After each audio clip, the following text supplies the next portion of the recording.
You are listening to a podcast of the Geek.io Media Network. For all of our shows and more, visit geek-io.net. And to help support the network, head over to patreon.com/geekio. Now for a lesson. Konbanwa, Anime Otaku Show e yokoso. Good evening. Welcome to the Anime Otaku Show. You may have heard these words before, but I'll teach you what they really mean. Remember, we will be discussing all episodes up to the ones we talk about tonight. Anata go sopora o kinishi nanara. Soyo. If you don't mind spoilers, welcome. Go beyond! Plus! Yes, indeed. Konbanwa, minasan. This is the Anime Otaku Show, episode number 36. I had to make sure it was right in all three places. I am your host, CJ, the deadly sin of playing with our hearts. Boat. And joining me into the magical worlds of anime are Josh, Cardinal of our Savior, the Heavenly Fowl, McGrath. Okay, so Does that somebody. technically make Go Through a nobody? Yeah? Oh, God. Hey, we're tying in the pre-show. Carrie didn't check the weather forecast. Wilcox. Hello. So what is Go Through's Always. nobody name then? Rothix? Retixgal. Something impossible to pronounce because an X was randomly thrown in. Justin, don't you know how freaky he is, Carol? I dabbed on the screen for people who are actually only watching this or listening to this on audio, because that's just how this shit goes. Josh, is your quote from Shield Hero? Yes, it is. Why isn't so? We aren't even talking about Shield Hero on here. Yes, we are. What? No, we're not. No, we're not. Another isekai. And that voice that you heard is, of course, the man keeping us alive, putting our names over all of the things. Ro Madorit Harlequin. Guys up. Hello. Fucking clowns. Fucking Yeah. clowns. Fuck those clowns. Amen. Hey, Josh, Hey, CJ. what are we talking about tonight? Not Shield Hero, No, we're not. which is sad because it's getting really good. Yeah? But tonight we're talking about fucking clowns. I mean, that time I got reincarnated as a clown. I mean, slime. God, that'd be... How shitty does your karma be to have to be reincarnated as a clown? Oof. Oh. Oof. Season 1, episode 17, The Gathering. Not magic. Maybe, yeah, actually technically magic. Yeah, there's magic. No knights, though. No. And definitely not an ampersand. No. And season 1, episode 18, Evil Creeps Closer. Because, they're clowns. They're always creepy. We're also looking at The Seven Deadly Sins. Season 3-2/.11, episode 17, Legendary Figures. And boy, are they legendary. Kind of fucking Kingdom Hearts naming scheme are you plotting here, McGrath? You'll never know. Over Tune in two. in 13 years to find out. A very special one. Over two. And season 3, episode 18, For Whom Does That Light Shine Oh, So yeah. Brightly? Oh, You my know God. damn good and well who that light shines for. And we getting down with that Mob Psycho 2 100. It should be Mob Psycho 102, really. It is. Raul fucked it up and hasn't changed. How dare you? 2, episode 5, Discord. Geek-io. Geek.net/Discord choices. And season 2, episode 6, my nickname in high school. Poor, lonely Whitey. Oh, damn it, Josh. You're welcome. I think some people resonated with that joke. One of whom is not even white. And rounding out the bottom of the hours, Kaguya-Sama, Love is War.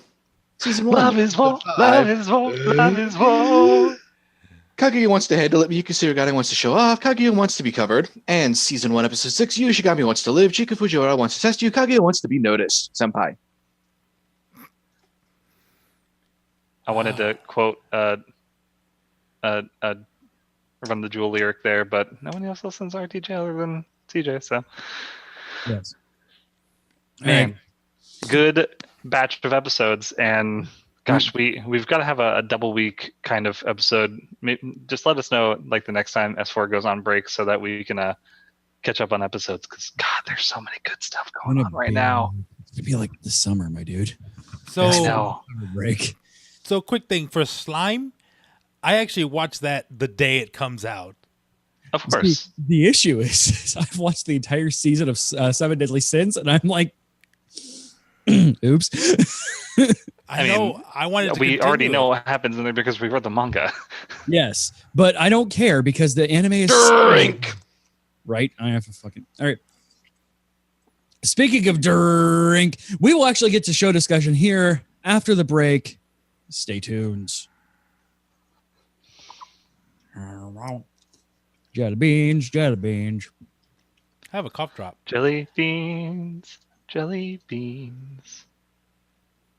They are delicious and bad for me. Are you trying to do that to Eye of the Tiger, disgusting. Justin? Are you kidding? Huh? Jelly beans are terrible. No, they're not. They taste amazing. They're pure sugar, aren't they? Of course, they're pure sugar. You eat Skittles jelly beans and then you feel sick afterwards, but you don't care. The only thing different between These are the Starburst the ones. only thing worse than jelly beans are marshmallows. Yeah, at least these are vegan. Oh, Vegan jelly beans. I guess they use Jelly Agar bean agar? marshmallows. yeah, and then it's just corn syrup and starch. okay.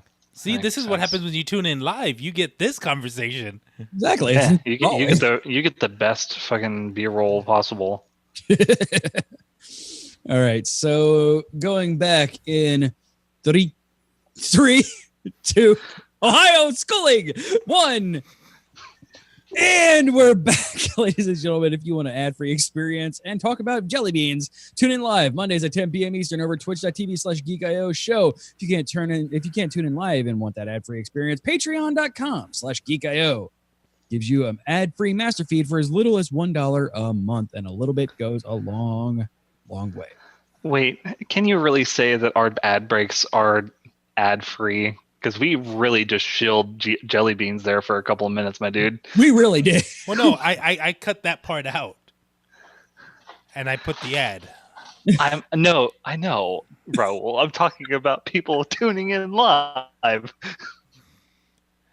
I mean, people. I don't think Jelly Bean is a brand, right?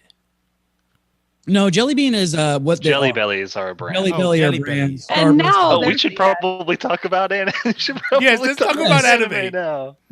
Speaking of jelly, that time I got reincarnated as a slime kind of looks like a jelly bean. It's very good. Nice segue. Nice. Thank you. I tried. More like a gumdrop. So I was still like pretty much on, I don't know if you really call it a fence when it comes to it, but I was still kind of in the camp of, man, Slime is still going to be my favorite anime of the season, but I have stuff to say about Mob Psycho later. Either way, I still love these 2 episodes. I love Mob Psycho a lot. No, I'm sorry, I love Slime a lot. Freudian slip, of course. No, a Freudian slip is when you say one thing and mean your mother. Never gets old. Never gets old. So, man, so now because I'm slightly ahead on the show, I guess we should probably start on 17 because there's some weird stuff going on with the pacing. They are apparently, due to reports from Anime Insider sources, I guess, they are right now skipping some content so that they can get to a good stopping point at the end of this season, so that when season 2 comes along, because basically this anime has made money hand over foot. Yeah, this So- anime is printing money at this point. Yeah, like all of the collabs, all the stuff they have going on right now is pretty nuts. So apparently they're just going to go back and review that content at a later date, which is an interesting way to go about it. I don't blame them. I mean, there's a lot of stuff to go through. Yeah.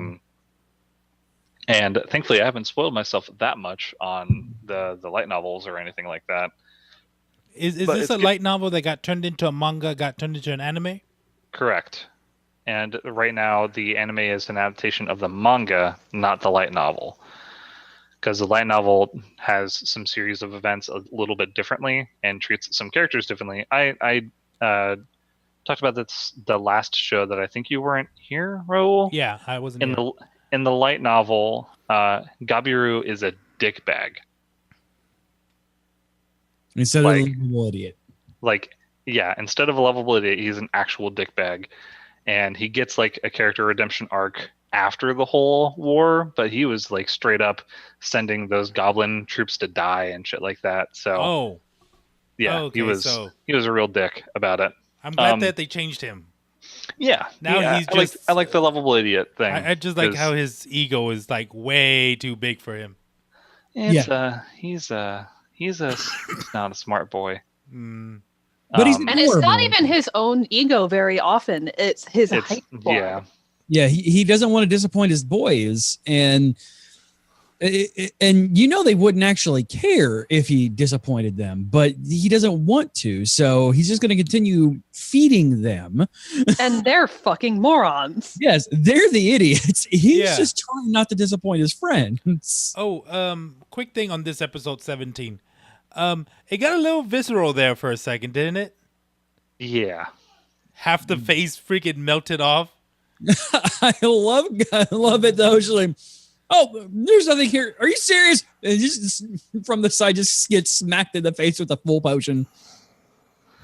Yeah, Regurd is he's a real champ when Yeah. you think about it. Took a freaking Carrie and I were actually talking about this the other day, last week or so, wondering just how strong Rigrid actually is. Given that he's evolved several times now. Because he's gone from goblin to hobgoblin to goblin lord to goblin king. And I think the only goblin that is currently stronger than him is Fucking Gabata. Yes. Oh, Because fucking Gapta. fucking Krillin. Damn it, Krillin. Yeah, Calm your ass down. I think Gabata gets some significant character development later in the series because he's still so heavily featured in like promotional content to the point that it makes it seem like, man, he's gotta not just be the joke relief. I bet he gets like a turn for the badass kind of moment later. He's already proven that he is stronger than most humans because they were having issues fighting the creepy ass spider looking motherfucker. And he's just like, nope, just shut up and I'm eating this thing. yeah. So Excuse me, out of the way. This is lunch. It's really tasty. is Gata has levels in Rogue and Goblin Rider, I guess. He has levels in Rogue, Goblin Rider, and Shadow Walker. Right. And Has levels in Gabta. Yeah, I mean, there's a monk spec that lets you shadow walk, so he could be a monk cavalier hybrid thing. Yeah. Because he is good with his hands and with the sword. It turns out in this episode. so something that was Well, he has been training with the one Kaijin, so Yeah, because he has nothing better to do than to just fucking train everybody. I think it was the previous episode where it had where you see the other slimes when they're in the somehow a bunch of tiny little slimes just showed up. For adorable. whatever reason. They're So, literally rubber duckies. They're adorable. so he is, and I'm saying he, because even in the Japanese now, they have addressed him as somebody's brother. Yeah, Rimuru. So it's not that Rimuru, it's not that he's agendered. He can't right now, apparently with his current mass, create Genitalia. I I laughed about that, and it turns out that happens later or whatever. But yeah, he is a he, because even like in the dub, I've blown through the dub because filthy dub watcher, and they call him him through the entire thing, and I'm like, okay, it might just be a dubism because we have pronouns here, even though they have called people they. In dubs, they're calling him a him. Yeah, all right, whatever.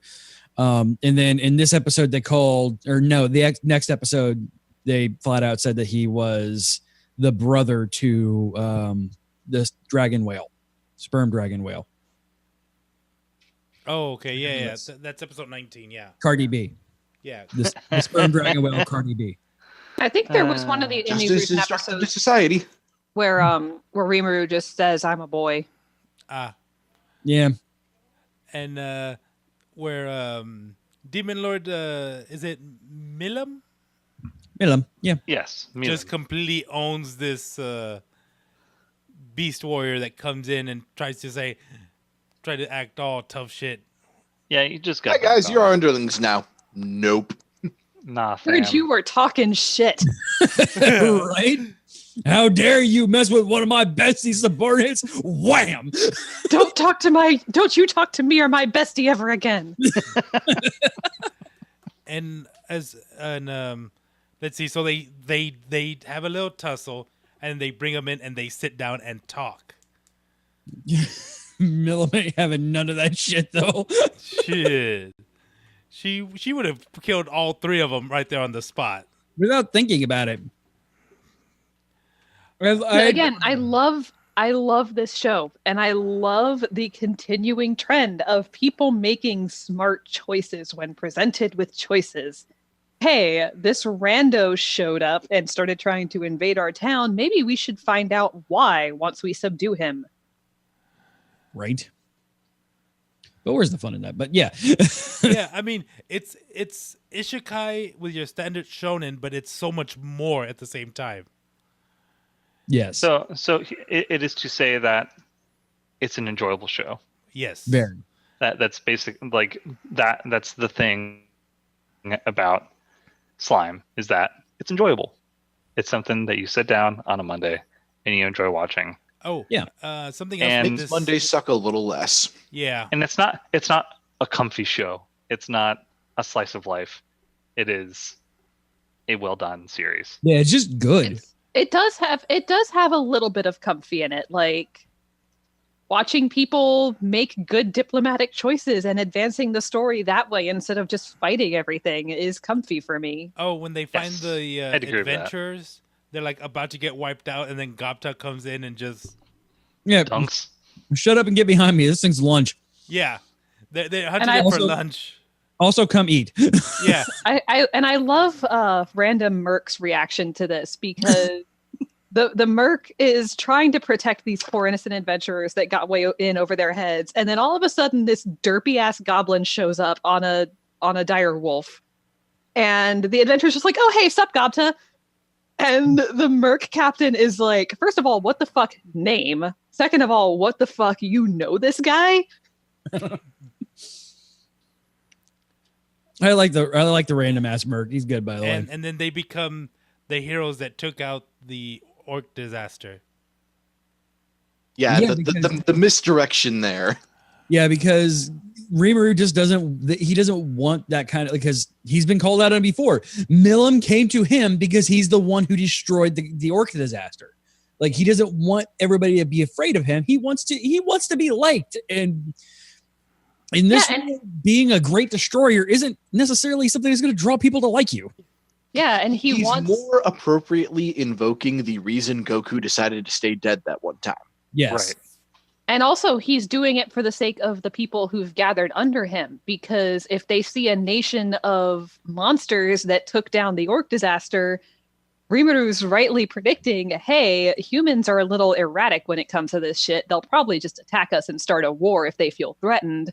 Let's make them not feel threatened so we can get along with them and thrive. You know, like diplomatic. Like an actual fucking leader. Yeah. Right. And oh boy, and I We forget did- what his name is. And the mercenary guy? No. The one of the King three of the guys. Dwarven? The what? The King of the Dwarves? No.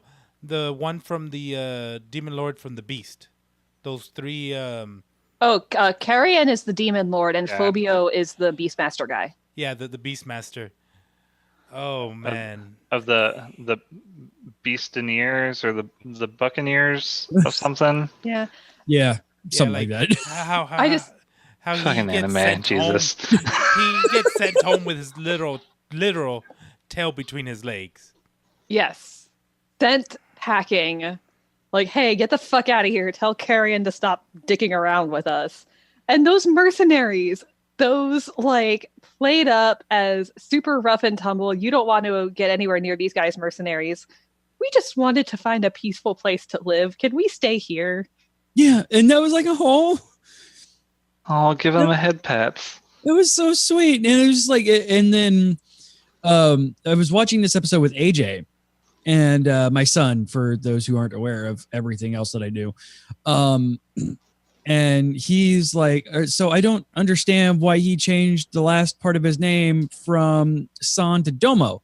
I go, it's because it's going from basically being a respectful to him because he's a leader of a foreign nation to basically respecting him as the master of him and wanting him to teach him and just protect him. And he goes, oh, that makes sense. Rimuru is a good boy. I go, yes, he is. Yes, he is. Also, I love that your kids are already asking questions about Japanese suffixes. Well, I'm not giving them much of a choice.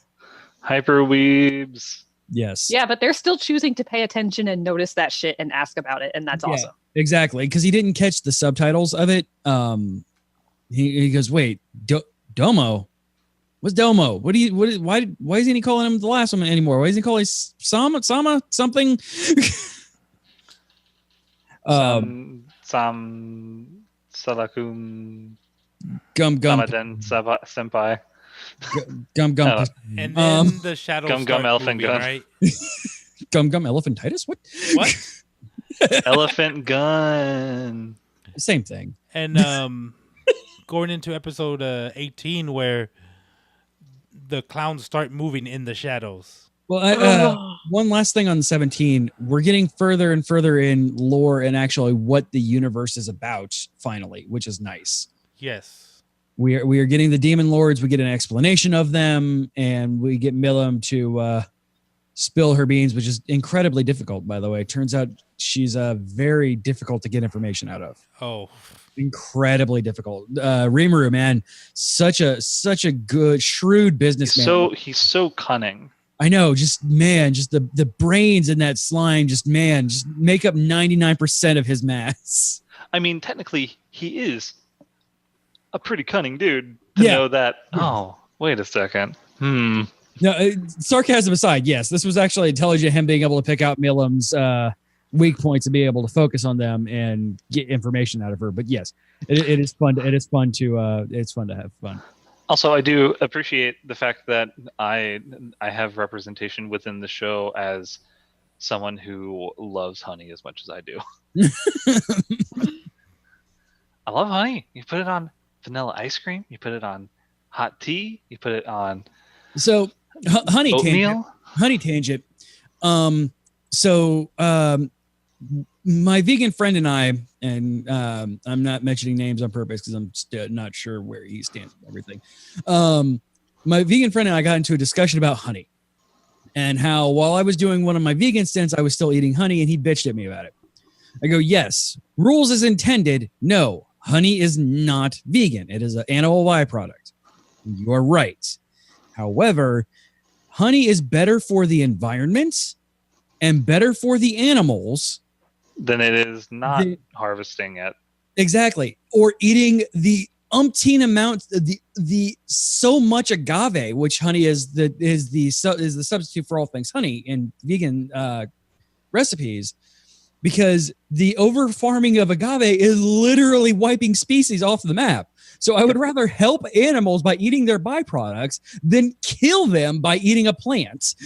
Yeah, and not to So- mention that beekeepers are also keeping bees fucking alive, like, period. Exactly. So I'm like, me being me, I'm like, yes, rules as written, you're right. Rules as intended, fuck off out of here with that shit. I'm protecting animals. Not even to like continue that whole point. A pretty staggeringly large amount of agave farming is done via slave labor. So if you don't Yep. care about animals, you're not care about humans. I'm like, if your idea of this is getting into this because you're trying to protect the environment and animals, man, fuck off out of here with that shit. I'm love protecting honey the too. environment by eating cows. Honey is really good. I fucking love honey. Honey is delicious. Yes. Oh my god, baklava. Oh Jesus. Oh, dude. Yes.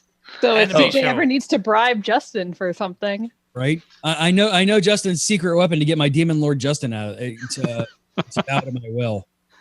Well, Rachel makes technically you these got. honey cookies, and they're Huh? Rachel makes these honey cookies, and they are fucking bonkers. I'm not even joking. Next time that she makes them, I will have her get you some. Yes, please. They are bonkers.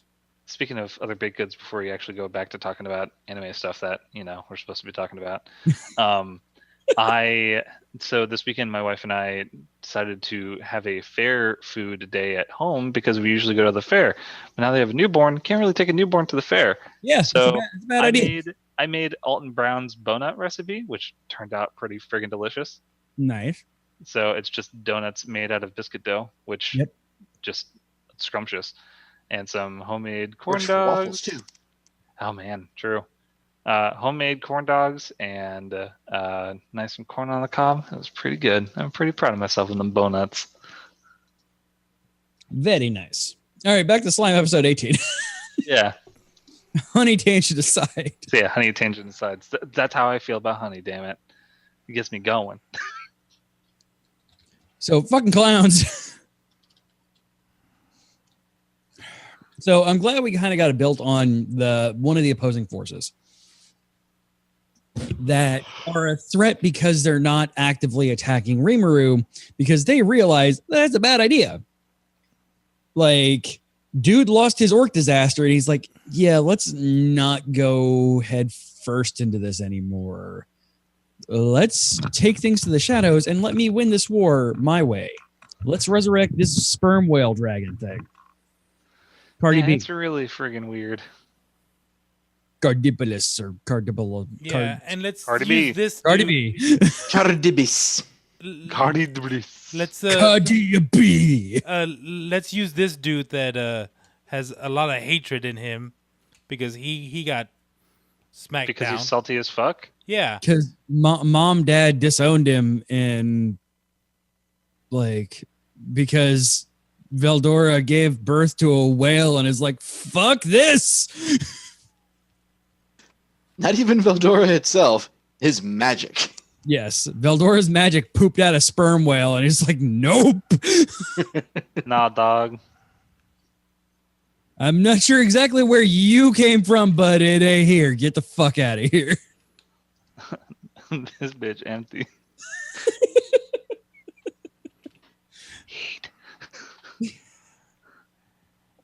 What is a slime yeet? That's a real good question. Yes, everything turns out. yeah. So I have a feeling that the next I haven't seen the last two episodes, so I am not actually up to date on the show for once, which is surprising. But Wow. I have a feeling that this thing's going to get dunked. Yeah. I have a feeling we're gonna get Veldora back real damn soon. I don't think it's gonna be a deal. I think that demon little girl is gonna kick that sperm whale's dick in. Kick it right in its sperm maker. Is it Get this right episode- in its magic dick. Like REINCARNATEDAS actually has emergency plans for the village to evacuate when there's something big that goes on. Because now he's it's called he's a civil planner. now it's called Millum. yeah. That's a tactical nuclear demon lord. I adore her outfits, by the way. Her casual outfits, they're super It's adorable. adorable. They're super cute. Also, what is it with people? All the people in the series just have magical outfit changes. It's kind of hilarious. You got No Rimuru one has wants- like 4 different outfits. Oh, okay. So here's the thing. But he makes sense. That makes sense. Here's something about the manga series that they just gloss over in the anime. There is there's an androgynous dress up scene with Shion and Shura dressing up Rimuru in adorable outfits, and it's in the manga, and it's not in the anime. That would have been sweet to watch, but yeah, it is. That's a little. So the storyline that they're telling in the anime, definitely that would not fit for Rimuru. So these people, I'm looking forward to the next couple episodes. I mean, I'm probably just gonna end up watching them tomorrow, so I'll have things to say about that either way. But I will watch them probably in 2 weeks. In 2 weeks. And then you'll still be 2 episodes behind. Yes, because I make all of you suffer. Wahaha. Wahaha. Ahaha. I am the demon lord of this game, of this anime show. Although I'm punishing myself by doing this as well. So. Of course. So, I mean, not much else. I mean, so apparently another interesting thing about this whole arc right now is that they did not give what is the dude's name, the demon boy's name, Which one? the guy that's about to go get absorbed by Cardi B, the one that Phobio. gets the one that gets swallowed by Cardi B, Phobio. Yeah, Phobia. Yeah, apparently fabulous hair.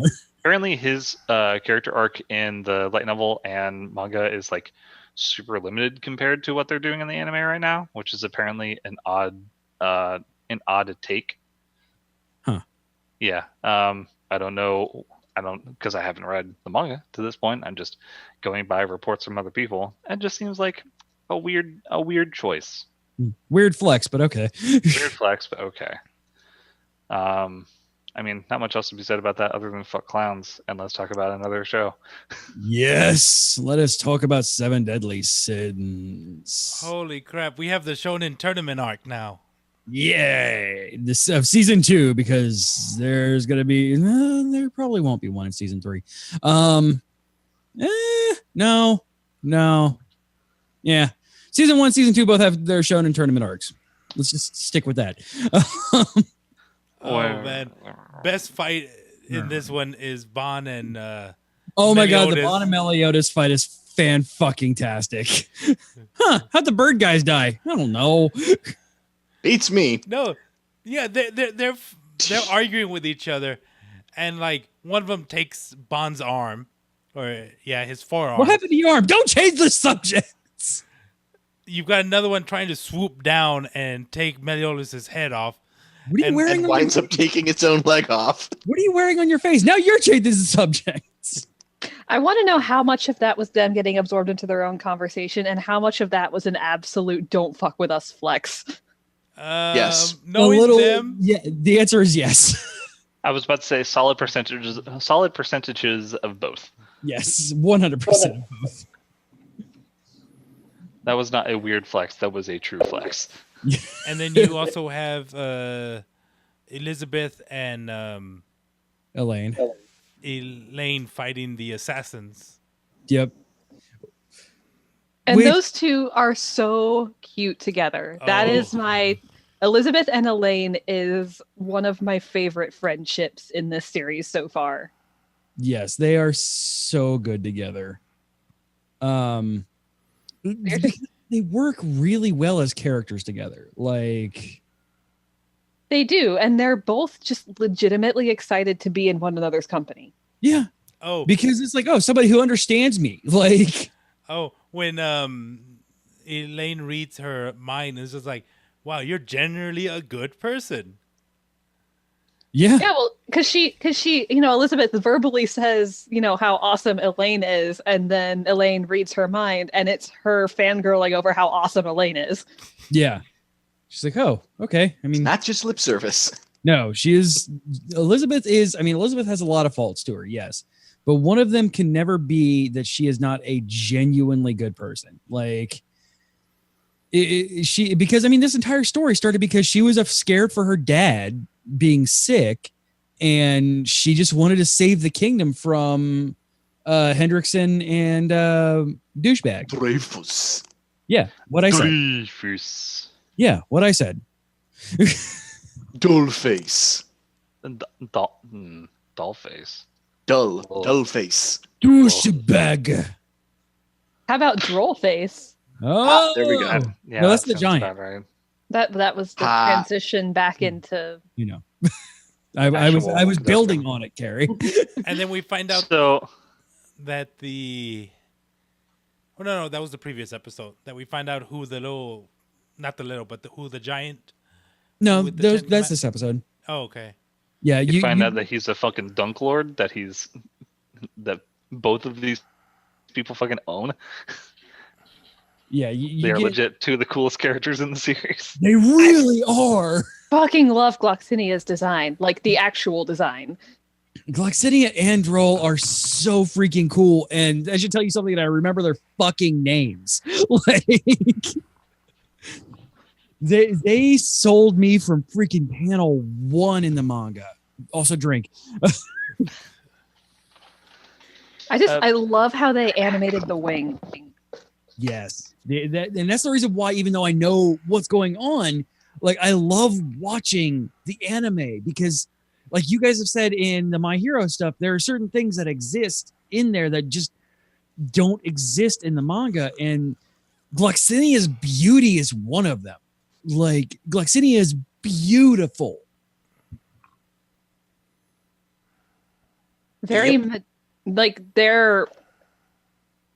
He is who you would picture as a fairy king, and it's so neat to see him compared to King, Yeah. because King deals with that shit all the fucking time. Yes. And yeah, in Gloxinia's fairy form it is the epitome of what you expect as your traditional fairy. Whereas King, they call it out all the time. Yeah, you don't have your wings. You're so small, even for a fairy. Like, Why are you dressed like a human? yeah. Yeah, how many more episodes that's the case, though? Not many. I've seen him clutching at his back. I know what's going on. Oh, yeah. Not many. And I can't And wait. I could almost guarantee those wings are going to sprout the second he confesses to Diane.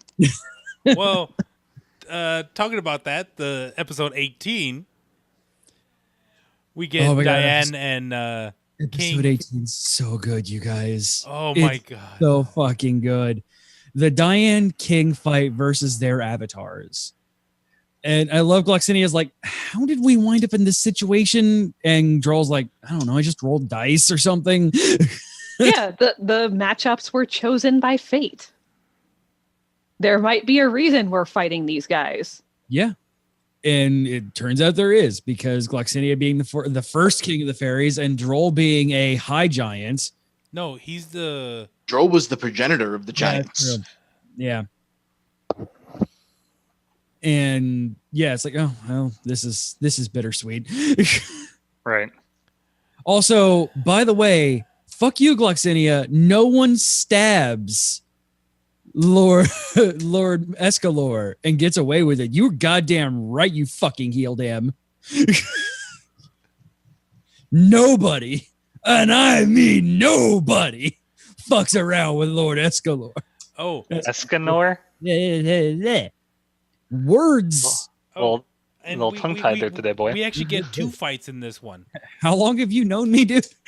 True. We get Deanne and King, and we also get Escanor, Hawk versus Fuck it, that combination. Jericho and Gother. Oh my god. And before we get into the Escanor Gother fight, I just need to call out the fucking King Golem with his derpy ass adorable face. Like, she pictures him as an adorable little strong boy, and I love it. And then he's like, I don't see the resemblance. And he's looking up at her, making the same exact face that the Golem is. Deanne is so good. Like, especially for a shonen woman, like, she is so good. And she's not useless, which is nice for a shonen woman. She does things. Cough, Elizabeth. Cough, cough. Cough, every shonen woman, cough, cough. Even the ones for My Hero. Though for My Hero, they actually... Not in the anime, they don't. Yet, at least. Not in the anime, they don't. And then we also get, who's the one that they capture in that perfect cube in the tower? Or am I overlapping again? You're overlapping. Okay. You know what I'm talking about, right? Yeah, because you get the flash over to the B plot, which is Dreyfus leaving the goon squad over there. Because the Holy Knights have been rendered utterly useless by this point. I don't know what to think about those guys actually surviving somehow. Like, I don't honestly care about any of them except for Denzel. Yeah. Though I love the fact that they keep thinking Death Nuts is talking to himself. He actually has a fairy. She's my friend that only I can see. And everyone's kind of like it's my girlfriend who lives in Canada. It's like, give him the side eye. It's like, is he for real? Yes, he is. And the fact that he calls her Vizzy. Right. Though he did leave a mark on frickin' Dreyfus by making his curse mark stick. Yeah. No, that was the older dude, wasn't it? Oh yeah, that was the older guy. The other guy, Death Nuts, is just kind of there talking to fairies. That may or may not be real. They're real. Like you do. They may or may not be real. Also, Death Nuts is my favorite Eldritch cereal, by the way. It's great with all of the milks, including Infernal Cow from the cow level. It's the best. You need it hot or cold. I mean, you're going multiple levels of meta right now. Thank you. Yeah, that was such a great fight. Like Deanne looking at King, going back to the tournament, the important thing going on right now. Deanne looking at King goes, I don't know what's going on here, but I want to know. And that's just, it's so touching and so sweet. Like, and then the polar opposite. Man, freaking the hell, freaking Escanor and Hawk on the same tag team. Can Escanor be any more like badass? It's because Droll's dice were trying to even out the teams. And so, of course, you have to pair the weakest person with Escanor. Then what's up with Meliodas and Bond? Because they are the perfectly matched bromance at all times, and everyone on this call knows it. Of course, you need those two together. It's okay. They are the bromance that is meant to last for eternity, and the dice knew it. Oh, and it does. Also, and behold, it does. You have Gother going all out against Jericho, man. That team too. What's that? Because again, the fates, the dice, seeking eternal balance puts the most heart with the least. Yeah, can we talk about the amount of growth that Jericho has had? Oh yeah, like she, outside of the sins, maybe Arthur's the only person that gets more growth than her. And yes, I count Elizabeth as a sin at this point. Well, yeah, she's pretty much the 8th sin. But yeah, outside of the sins, she gets the most growth, and certainly out of the Holy Knights, like she is by far. Hendrickson may be there, but Hendrickson's character isn't as interesting to me as Jericho's is. Also, I still feel like Hendrickson was an asshole, so I'm still angry every time he shows up on screen. I mean, yes. And even now, he's still an asshole. I have to say it. Elizabeth is the sin of plot convenience. Yeah. Also, this plot. Yes. Plot. Though Deanne's plots are better. I mean, Yes, they are.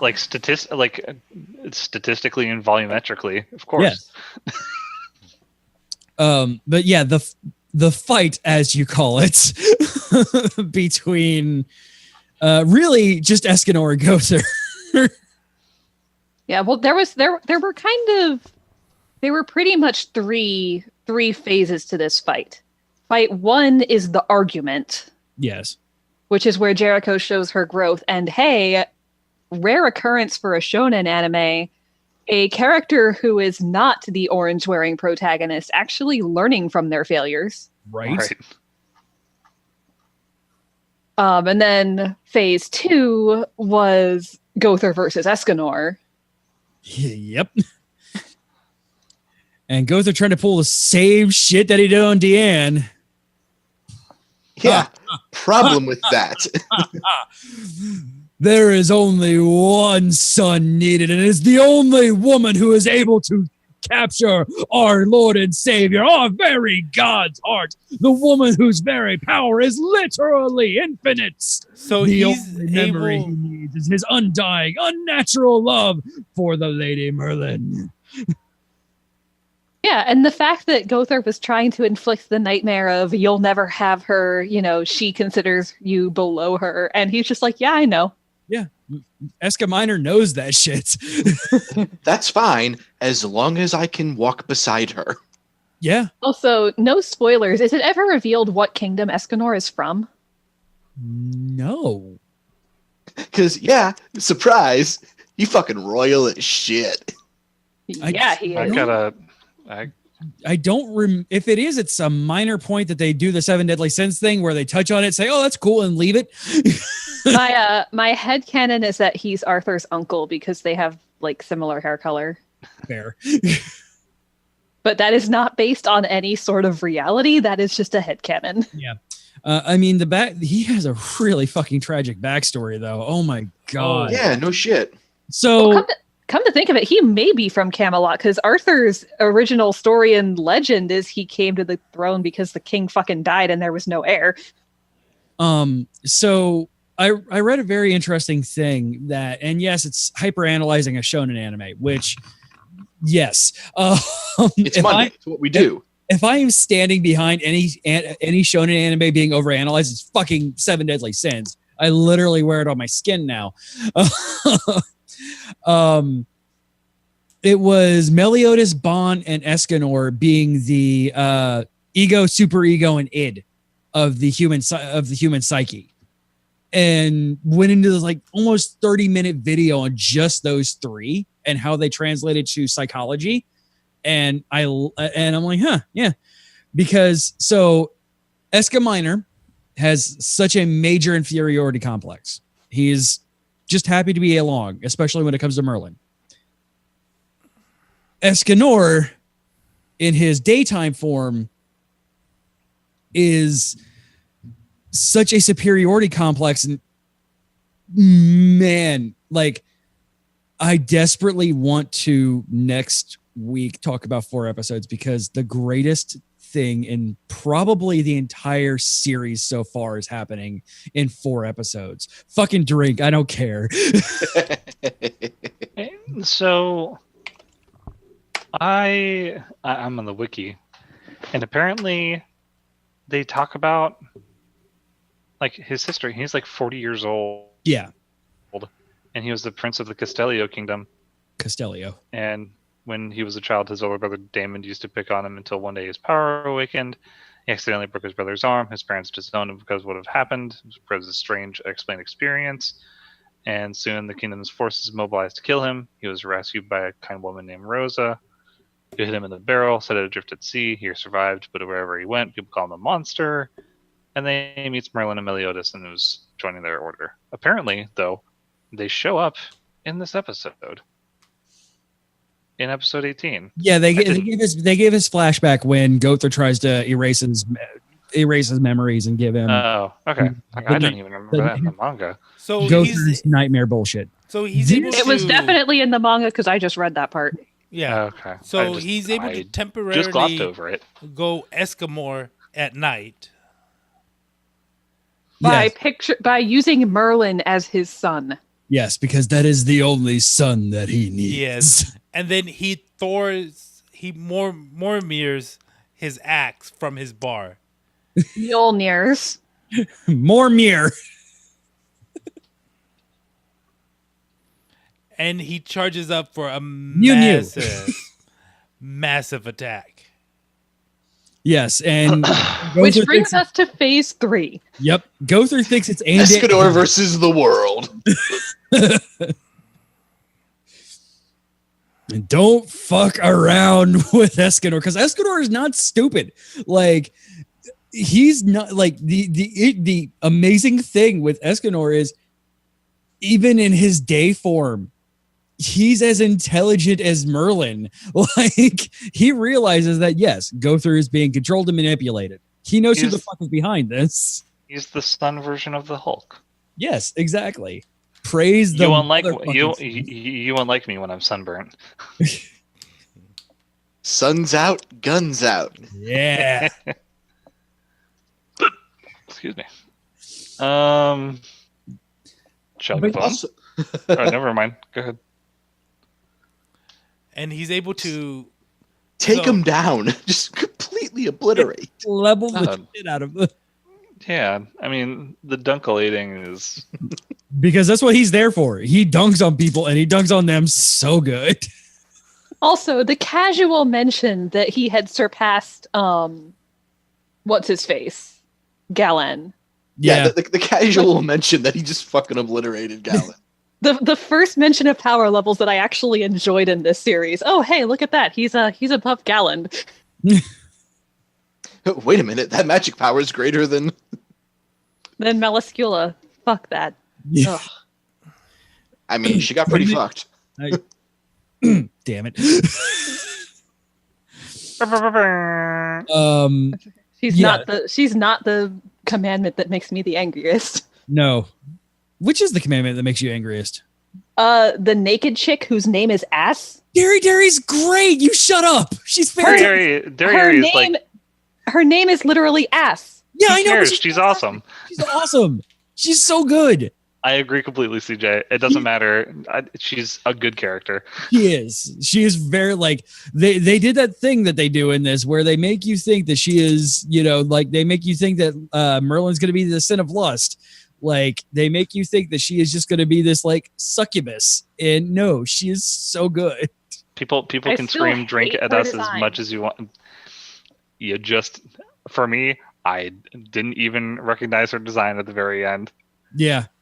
It just like she's a good character. Her character with through. Gosh, and, I'm actually forgetting the guy's name. Which one? Her boyfriend. Yeah. He's the other reason why she's also awesome. So yes. Yeah, they are an amazing pair. So yeah. And their sin and their commandments play such a part in that. Like, and it is so good. And but yeah, I mean, she is being the naked. It's fine. Everything is fine here. So you have to talk about Hatsitachi Sumo too. There was a. This is one of the. I guess I can just what's it called? Equate this to how some people felt about Nier Automata, because like a lot of people just kind of threw away that game as kind of being fan service garbage, but that was the best game of 2017. That game has the best sci-fi story I've read or listened to or consumed in my adult life. Yeah, I mean, her character, like Derry's, like her character design's dumb, but she's still an awesome character. Yeah. Okay, but for somebody who hasn't like seen her story yet, I'm allowed to hate both her name and her design and still give the actual character a chance. Just from what I've seen of her so far, I haven't had a chance to rank her as she's seen in the manga. True. All I've seen is naked chick whose name is Ass. I do like her power. Her combo star power is cool. She's that's a good ass ability. Also, I find that was completely unintended. I literally I care nothing of name puns in anime anymore since Dragon Ball, because that just kind of ruined everything for me at that point. Yeah. I mean, Although it is a very similar. I mean, so I agree with you, Carrie. It's very similar to how I feel about Mario, or where the fuck his name is, from My Hero. Oh, because he looks like Tintin. Like, yeah, Tintin from My Hero, the guy who just beats up on a whole bunch of first years while he's completely naked. Like, yeah, I feel you. Power. Yeah, the naked man who beats up on 15-year-olds. Yeah, I will say when I had seen as much of Mirio as you have, CJ, I very much disliked him too. I liked him from first chapter I saw. He was cool as shit. Well, you were probably thinking, oh, hey, it's that Fallout Boy. Yeah, it's Ace. He is the pit boy. He is the pit boy. He's the muscle pit boy. God, it's the digivolution of him. But yeah, how about Escanor, and how about now's the perfect time for you to show off that thing, CJ? Yes, we're pulling microphone down for this one. Yeah. For those who, for podcast listeners, I literally have the Lion Sin tattooed on my arm now. Excuse me. And I'm super fucking happy with it. And like, because so it has always been the thing, and this is going to come to nobody's fucking surprise. Like, we were in Discord, in the car, and pretty much everywhere else. Like, whenever anybody asks, especially when we're talking about 7 deadly sins, you know, what's your sin? Immediately, pride. Always has been, always will be. Always fucking will be. I know that I'm fucking good at certain things, and I will fucking let everybody goddamn well know it. And, well... How do you really feel? It's nighttime, so not real good right now. I'm all right, though. Also, I'm a Leo, so it worked out well.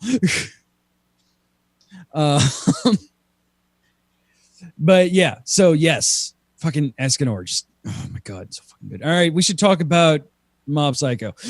Yeah, Oh. like, so I got to go in a couple of minutes because I need to have baby in bed and wife actually sleeping on her side of the bed.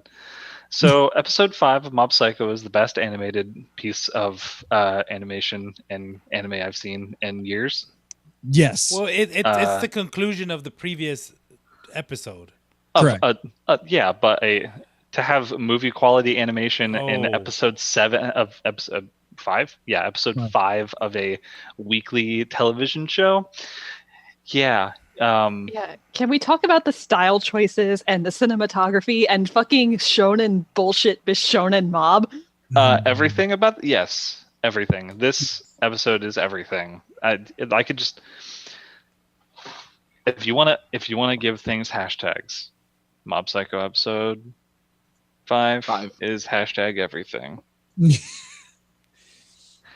Red-eyed bravery, like red-eyed courage. Fucking the good boy, the goodest boy. Yeah, Mob. So the issue that I have with this is the one issue, and I'm going to nitpick this one because it's what I do. He would not. So he hides his emotions because he is a psychic. You remove his psychic powers from him, he wouldn't hide his emotions anymore. He would just be a normal ass kid, like he doesn't know how to be a normal ass kid. But the entire point of it is he removes his psychic powers from him and wants to see how it would be if he didn't have powers. He'd just be a high schooler. Like, well, what does he know about being a high schooler?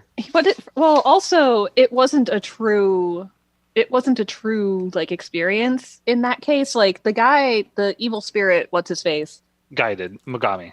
Mogami was actively sculpting this situation. Yes. Right. He said it was, let's see how you do without your powers. But let's see what you do without your powers. His brother would have still been his brother.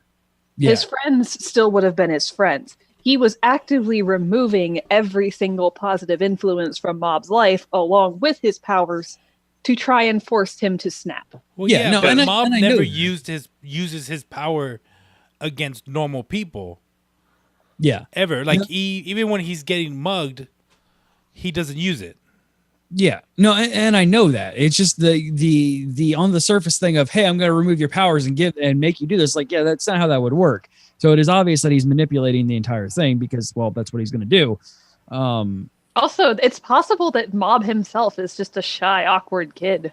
Yeah, he don't. We don't know anything about that, right? No. I mean, he at school acts as if he doesn't have psychic powers.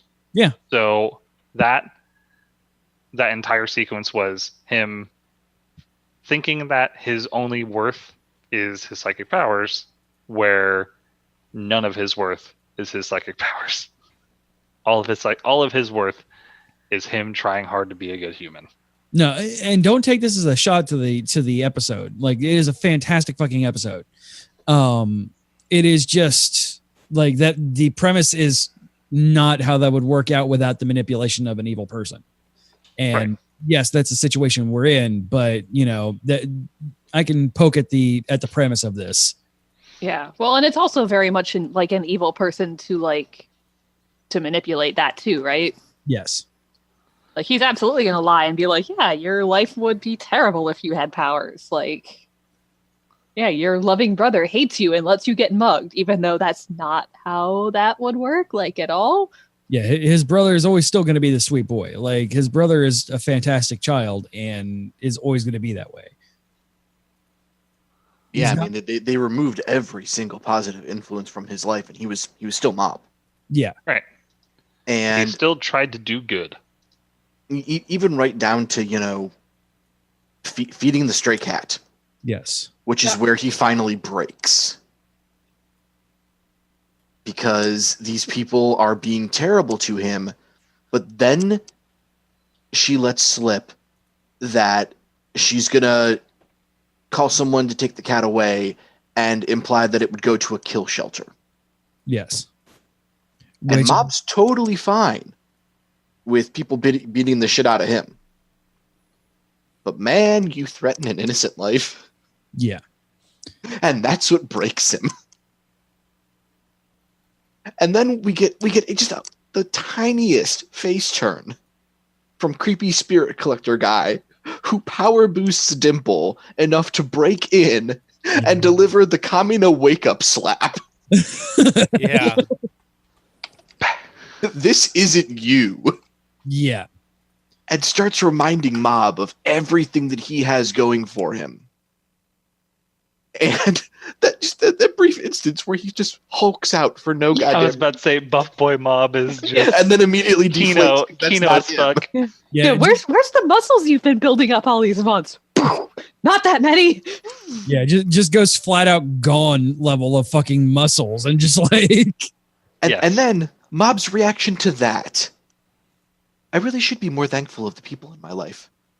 Oh. Yeah, like all this horrible thing. Yeah, I should like the people around. I should be more thankful to the people around me, because that's fucking Mob. Like something hashtag Muslim. He gets distilled down even further as the episode goes on, because he handles Mogami pretty easily.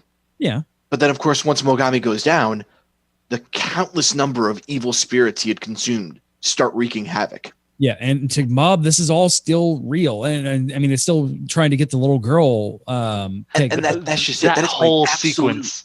Favorite part of the episode is he starts getting his shit absolutely handed to him by this onslaught, endless army of evil. I came here to save someone. That's right. I came here to save someone. And in that brief instant where he's making his own choices and taking ownership of everything that he is, boom! Yes. Get fucking wrecked. So good.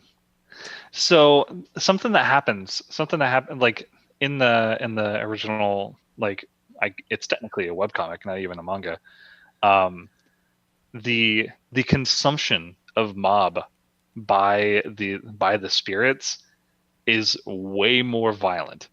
Like, he is like torn apart, ripped apart pieces, like piece by piece, by like chomped. He gets noshed on, basically. Nom. Yes. And then he gets question mark, and profit. Just the shit goes down, and it is perfect. And then that's like the really crazy thing about it is Mogami gets that really brief instance of, oh wait, there's something even further underneath the surface here. It's not what happens when Mob hits 100. It's what happens when Mob goes question mode.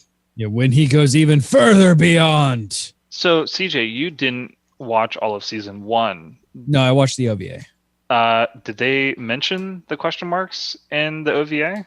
No, they just do the 100% bursts.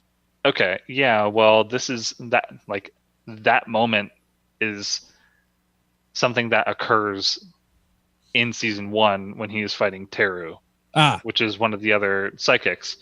After he goes 100 and they fight, but gosh, I can't Josh, do you remember? He says something to the guy. He says something Teru says something to Mob, and he just goes nuts. It's not that he says something to him. He gets knocked out. Right. And then the entity inside Mob wakes up and says, "Nah, son." Wait, not today. I think they did say something about it, but I don't remember. Obviously, it was Reagan doing things. And speaking of Reagan, this episode, however, can we just stop for a second and have a very small amount of appreciation for? Nah, Mom's got this. I'll hang around. Why aren't you doing anything? Mom's good. Aren't you running? He's all right. Someone's got to take him home when this is done. Okay, this episode, great for him. Next episode. And this is the character development that I was talking about, CJ. Character development. Did you watch today's episode? I cried. Well, that says more about you than it does Reagan. Also, not quite finished with the first episode yet. Yeah. Can we stop and appreciate how, after all this crazy shit happens, the girl actually changes? Yes. She fesses up. She remembers the entire goddamn thing. That wasn't just a hallucination of her. That was her actual spirit. Yep. And that's how she actually treated people. And because of Mob, because of just Mob being Mob, it's like, wow, that was really shitty of me. Yeah. And while she's with her dad recovering in the hospital. So you're saying it was one kid that did all this? Yeah, he kind of looks like this. Well, that doesn't make any sense. And then there's this insinuation that he makes this anonymous donation to the fucking Church of Mob. So good. So fucking perfect.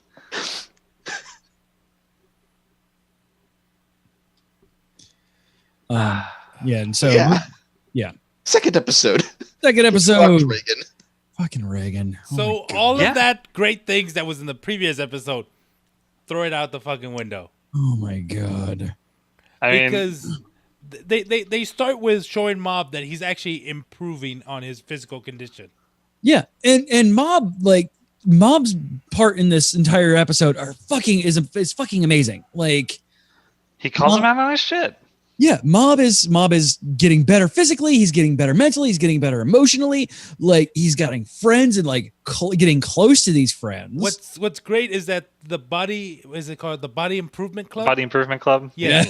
They're a little bit musclehead, but they're actual generally good people. They're teddy bears. They're muscle bound teddy bears, kind of like those ones in Magical Girl Ore, but not that rapey. Right. But yeah, they are genuinely good people.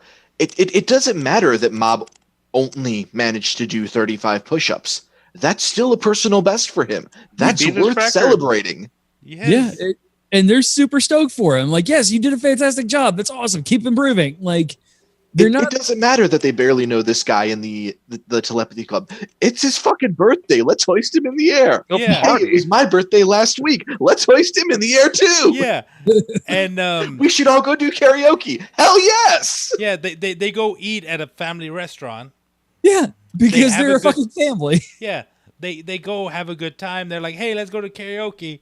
And then Mob gets a call. Fucking Reagan.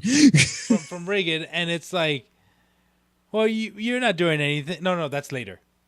No, No, and Mob actually stands up for himself. Yeah, He actually says, I told you not to call me on such short notice. I have things to do. I have a life. I got shit to do, dude. Oh. And Reagan's like, well, I actually need you. He's like, fine. Hey, guys, I gotta go. and they understand that he needs to go. Yeah. The only person that doesn't is his girlfriend. The girl has a crush on him. And even then she's like, all right, I understand, but he's using you, right? Yeah, I know. But he's doing it.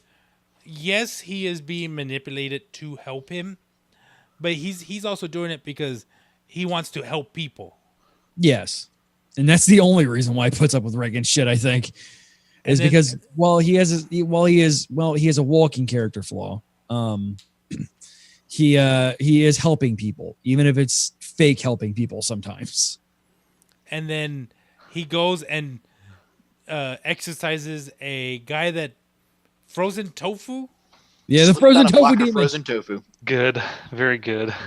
And just Mob does his mob thing, and then they have the argument outside. Yep. It's like, I know you're lying to me, but oh shit, I fucked up. Yeah. And then he just digs the hole deeper. Yeah. It's like you probably didn't have anything to do either. Which, from personal experience, I know where I know that feeling when people think that, you don't do anything, you just stay home all day and do nothing. You just sit there and wait for me to call. You got nothing better going on in your life. And as someone who fixes computers, and when people call me at 9:00 right when I'm getting ready to go to bed, I've had people call me right as you're at that twilight moment where you're about to fall asleep. Ooh. Yeah. And then the phone goes off. Oh, it's just the worst.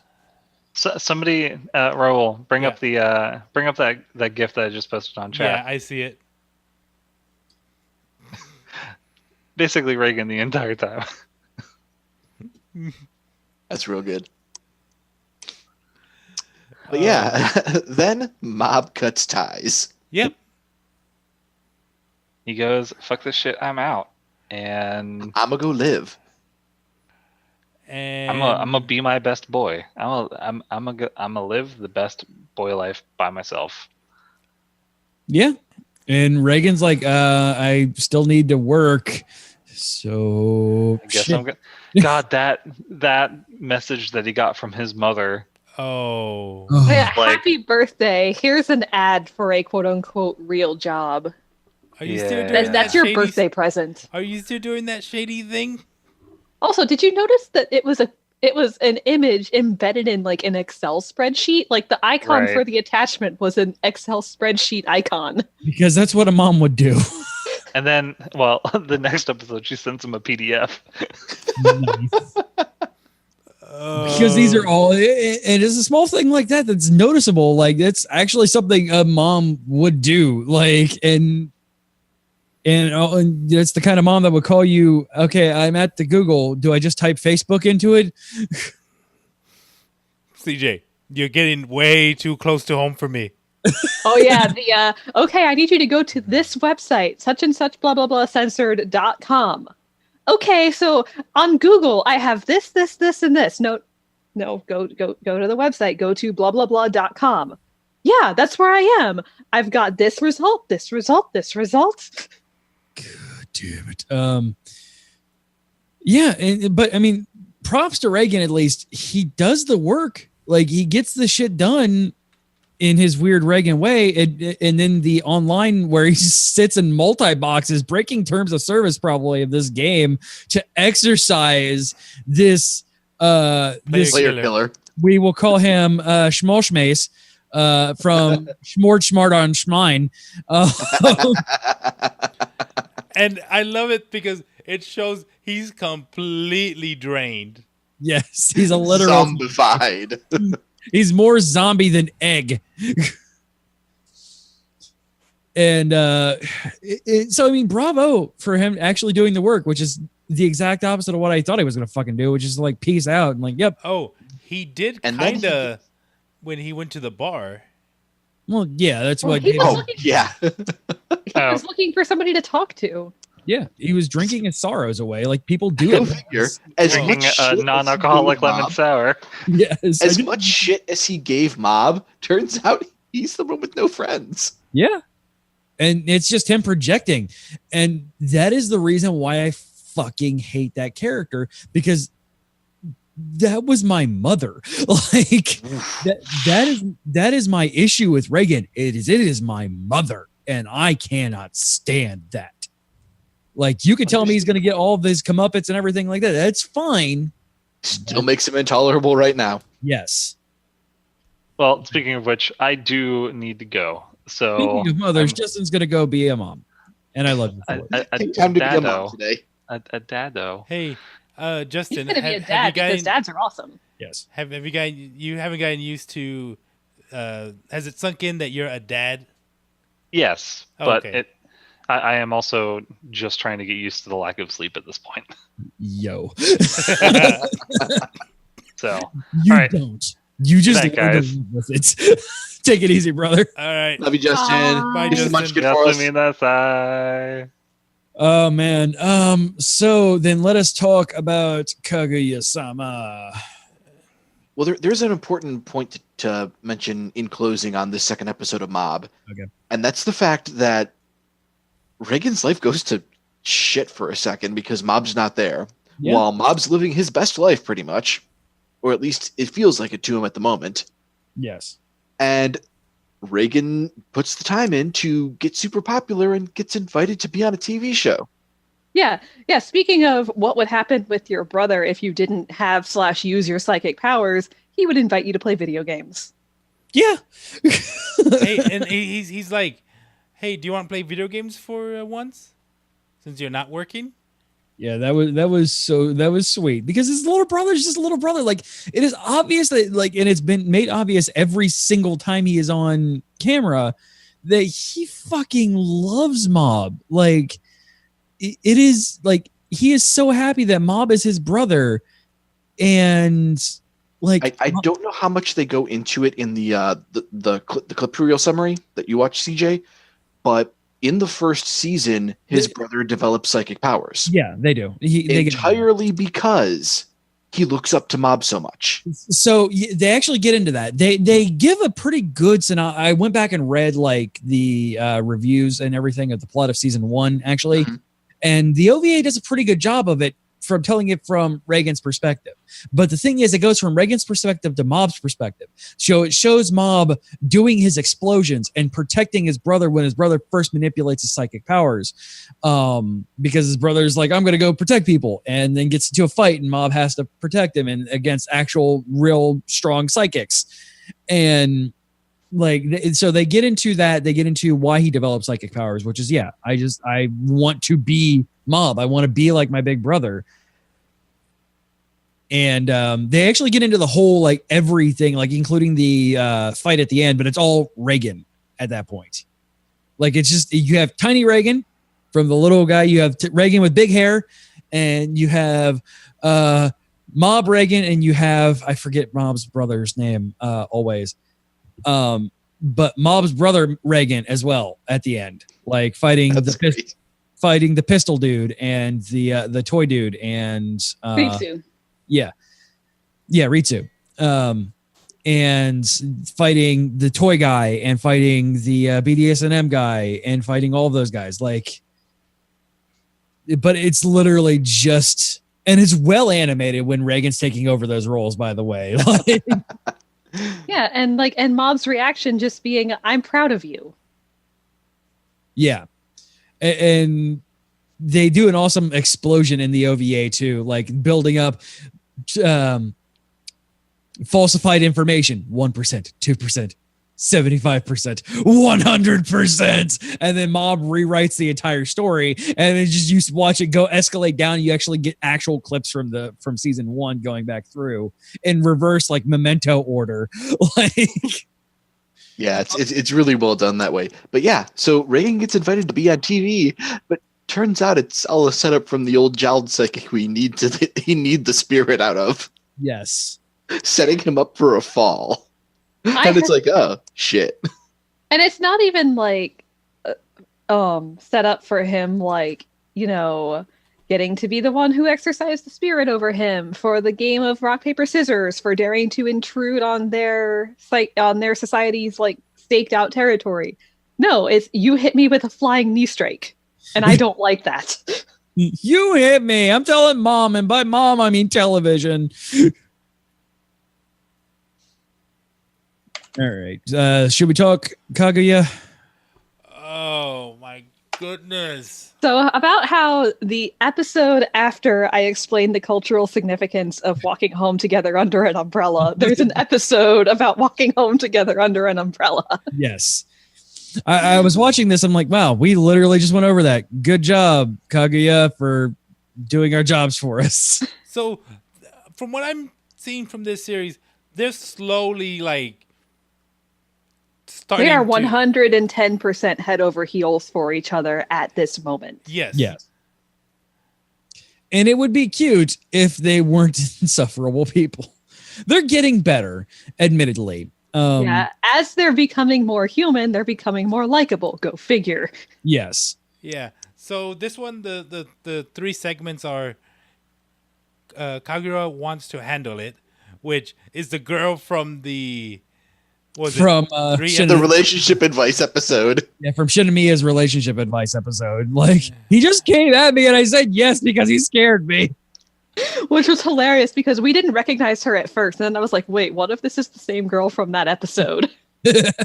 And sure enough, there's the Kabedon. Bum, bum.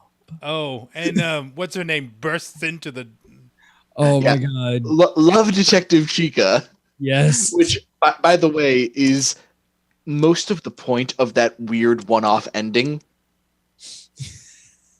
I posted a fan sub of it a little while back in the Slack. I don't know if you guys saw it, but I didn't watch yeah, basically it's Chika singing about, being a love detective and how unexpected things can develop when you're not paying attention and yada yada yada. But it really does kind of sell the whole idea that she's fucking playing them all.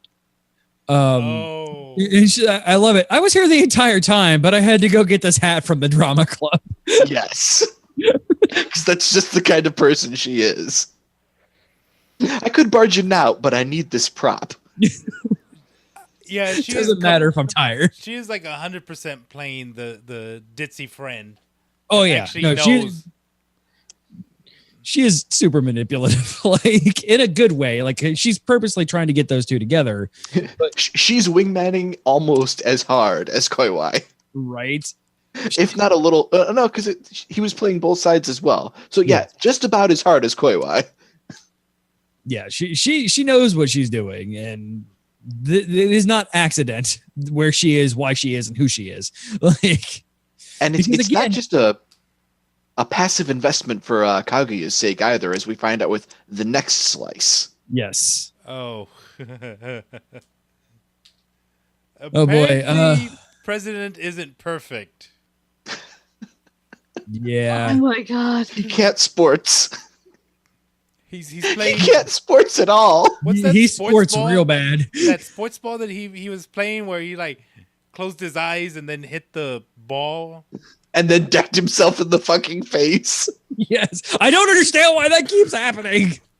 Like, there's lack of coordination, and then there's that. How do you do that? I don't know. And Maybe if you kept your eyes open, I am. Dude. No, you're not. Photographic proof. Oh. And then Shirogane makes the surprise Pikachu face. and then okay. Oh my god, that is the surprise Pikachu face that he made. And Fujiwara, right? Chica. Just call her Chica. Oh, Chika. Okay. Fine for Chika. Chika. Chika comes in, helps him make the serve, trains him. Yeah, trains him brutally, by the way. Yes. Oh boy. And then it's like, okay, great. Now I need to learn how to pass and how to How to receive, how to hit. Just a 1,000-mile stare from her, and then cut to the next scene. He's doing real damn good. Yeah, he's sports animating the hell out of that shit. And Right. she's over there on the sidelines as all these girls are squealing for him. Not only covered in bandages, but even her hair bow has bandages on Yes. it. and I murmuring raised to that herself. boy. I raised that boy. Oh, she became a mom. Yeah, and murmuring to herself, never again. Yeah. The sports researcher later on is just like, would you do this again? And Guna says, I would never do this again. Oh man. And then we get the umbrella part. Then we get the umbrella because again, Kaguya being a manipulative person, yes, because she wants the boy to say I love you, but man, seriously, Kaguya, stop. Try hard is too try hard. Yeah, so she looked up the weather forecast, checked to see if his bike was there. Slashed her own fucking tires. I saw that. Own tires for this. She it's like, okay, I did everything. Stab it with the screwdriver. Yeah, and that's the epitome of rich person thinking, right? Because I guarantee you that Shirogane would never go that far because replacing a tire is fucking expensive. Right? Yeah, he there's no way. Like, he goes far for his, but yeah, never. So, like, so is my thinking, the president's there is on academic merit. And yeah, Shirogane's there on academics. Yeah, and he might be new money.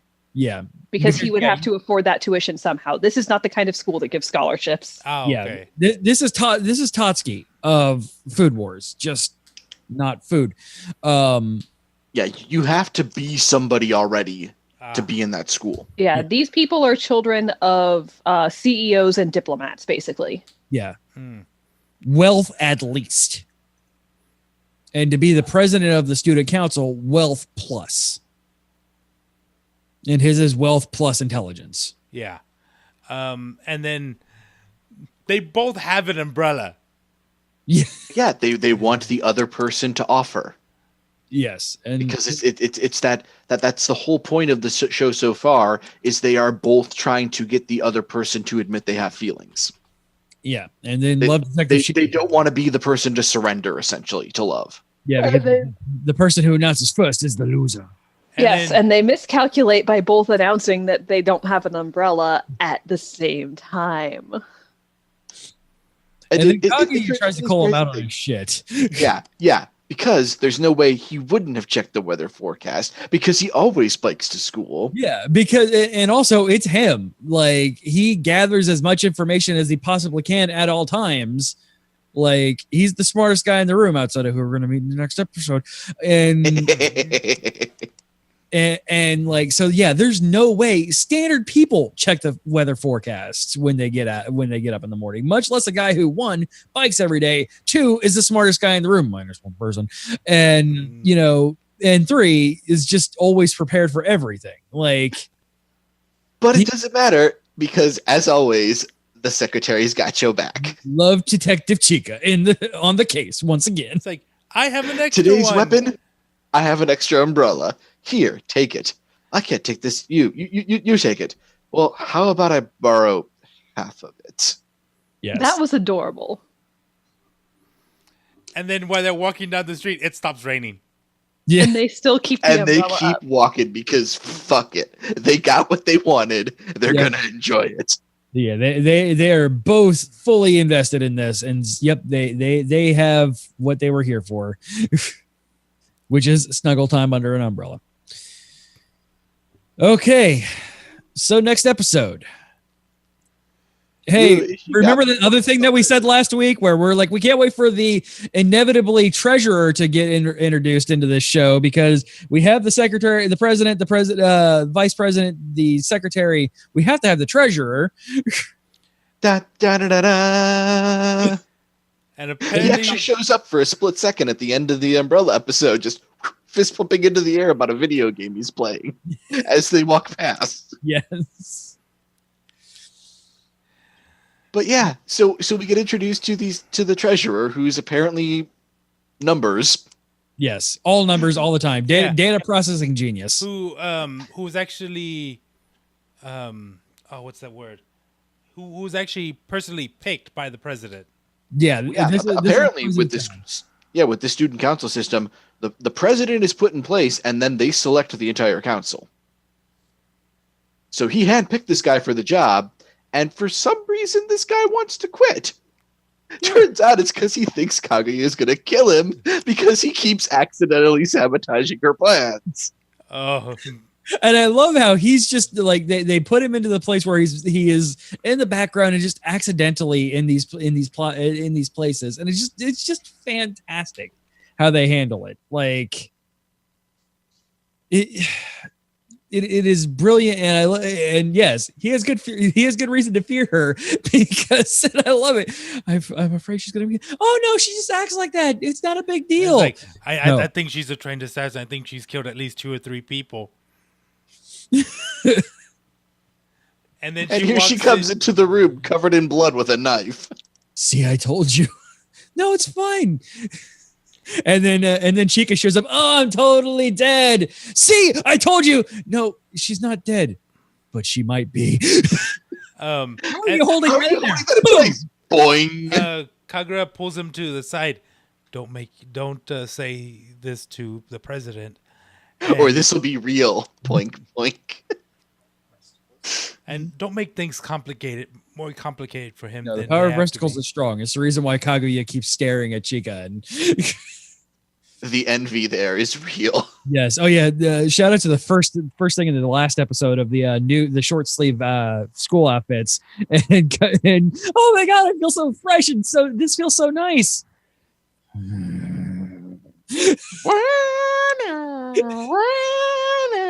Da, da, da, da, da. Yes. Also, drink for Rachel talking off camera. Also, I like how even though they did the uniform change, Shirogane is still wearing the winter uniform for no reason. Of course he is. I imagine it's the memo. He's not there. It might be because the chain would look kind of weird on the summer uniform. Possibly. Or it's just that he's being him and not. Words are hard. Yeah, so it is this great introduction to this character of this entire thing. Like, you're fine. You're fine. Nobody's gonna try and kill you. She's probably gonna kill me. Next episode. Next episode, him hanging out underneath the desk for some reason. Yeah. And I have a feeling like if they did like flashbacks to previous episodes, like or clips, like he would be in like they would put him in weird places that nobody would notice him, like behind the desk or like hiding in a closet under a table. Yes, always just behind the curtains on a book sill. So another personality test for Chika because she's full of these things because she's wingmaning the shit out of this. But again, Kaguya came prepared. Yes. Oh, she's been paying a lot of attention to this book recently. I better read and memorize all the answers. Because Kaguya is manipulative AF. And yeah, it is adorable how she accidentally tricks you into saying that he is in love with Kaguya and then he's freaking out about it. What if I actually am in love with her? I'm going to go. I think I came down with a case of Stockholm Syndrome. Feel better. Yeah, no, at the end, I think it was, no, I'm going to die. I'm going to go home now. Or I want to die. I'm going to go home now. Okay, bye. Don't die. That came up at some point, but this was definitely it was the Stockholm Syndrome. Yeah, this was the next clip. I think I've got Stockholm Syndrome. I hope you feel better. Because that's how Stockholm Syndrome works, clearly. Yeah, clearly. But yeah, it's just like she is playing the long con in this, and I'm wondering if Chika actually is frustrated in all of this. Because as we get proven on the next clip, it's very obvious about everything involved in this. And I wonder if Chika gets frustrated that these two are just that dense and that stubborn. Or if she's just enjoying the ride getting there. Like probably a little bit of both. It's like, I had a bet with you on how long it would take you guys to actually say this, and he won. So, how many cats are in the container? 9? Oh, that's how many babies you want. Oh my god, that's right. And then 9. Fear on Kaguya's face, like 9 kids. He wants his wife to have 9 kids. Which is great because at the end of that clip you get a little aside. She reading a book, doing some research On how to have twins. Yes, because she is She's invested. She's super invested in this. Like she is because this is the kind of person she is. She's thinking 5 steps ahead. She is thinking past the wedding night. She's thinking past everything else to the point of, hey, it's baby time. How to do this better? How do I get him his 9 kids? Yeah, in the most efficient way.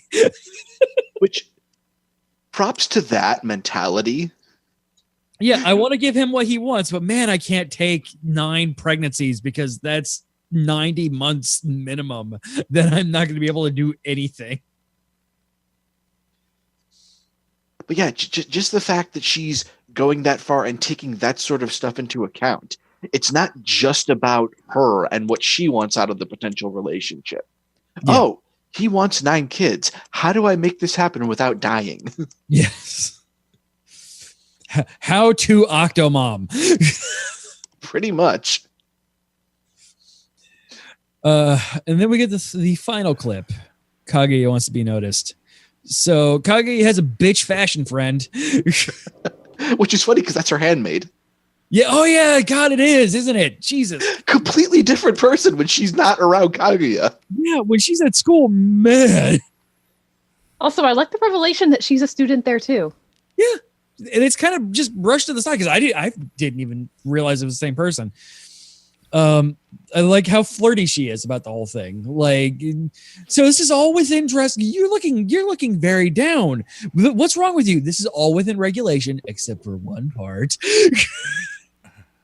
Doesn't not phased, nothing. Like Kage is like, that's sure. Yeah, she's more upset that Hayasaka showed up in the student council room. Yeah, because she's not a part of the student council. I've already confirmed that they're gone for the day. You're fine. And freaking, it's like, all right, so what's something small that I can do? Nails. They're in nowadays. Oh. Kaguya discovers nails. Yeah, simple. Also, the very... Yeah, you think boys will think I'm cuter with this? Let's go try it. But yeah, the very simple, like, mature, understated. Yeah. Gel nail with just a touch of bling. And then immediately, look at these. Look at my nails. Aren't they cool?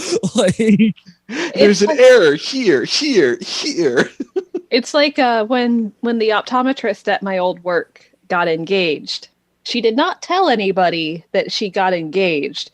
She just kept waving her left hand around like a maniac until someone noticed the bling, and that's exactly what Kaguya is doing. Jeez. I was the first one to notice. It's good stuff. Like, it's. Let's wait and see if the president notices. And then out of the blue, freaking Ishigami, did you change conditioner, Chika?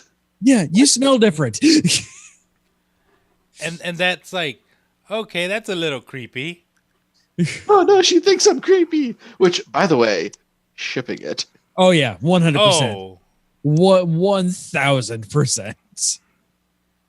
Also, Shirogane being concerned about whether or not complimenting the nails would be appropriate. Yeah, because I mean, he worries about sexual harassment, and so way to stay forward. Yeah, definitely way to stay forward thinking. Also, we get a slight peek at his sister that was mentioned in the previous clip with him supposedly having a siscon. Apparently, she a bitch. Oh yeah, your shirt's too your skirt's too short. I'm not wearing it for you. Oof. I'm just trying to be your big brother. I'm just trying to be your big brother. I don't care. But yeah, so at the very end of the episode, we finally get your nails. What about them? Never mind. President out. No. He gets out quiet. He gets cut and then boom. Done. President out.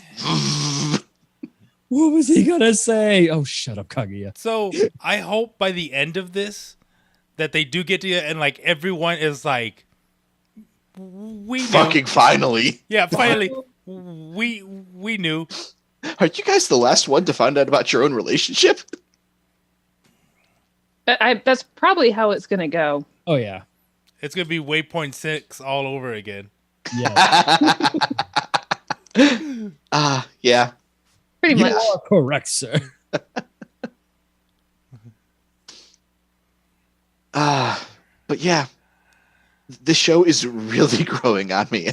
Yeah, like I mean, I've been grumpy about it, and like they are doing a lot of things that I'm enjoying very much. So Kaguya is still nigh insufferable. She has moments that she shines, but man, most of the time it's just like I want. I think what a lot of it is, part of the reason she's so insufferable is she doesn't know how to be tolerable.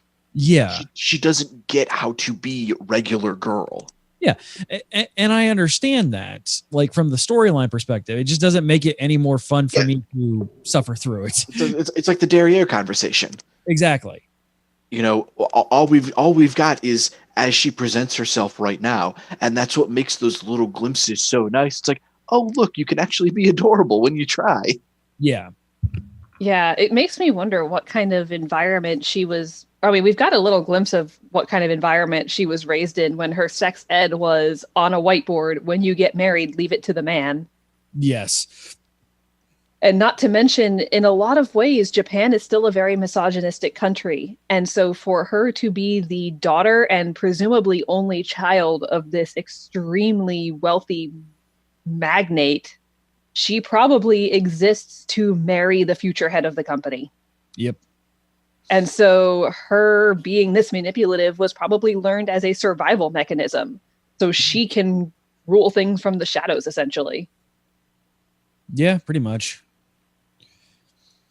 It is fun to see her grow, but it's just getting there is like, man, just the grind. Yeah. I can pretty much guarantee you that the plan is for her to get married, for her father to adopt her husband as his own son, and then pass the company down to his son. Yep. Oh, 100%. So yeah, it'll be fun watching her become a human being and Shirogane get to run the company with her together as a team, because that's what they do. Hopefully. Guess who's going to be handling the books?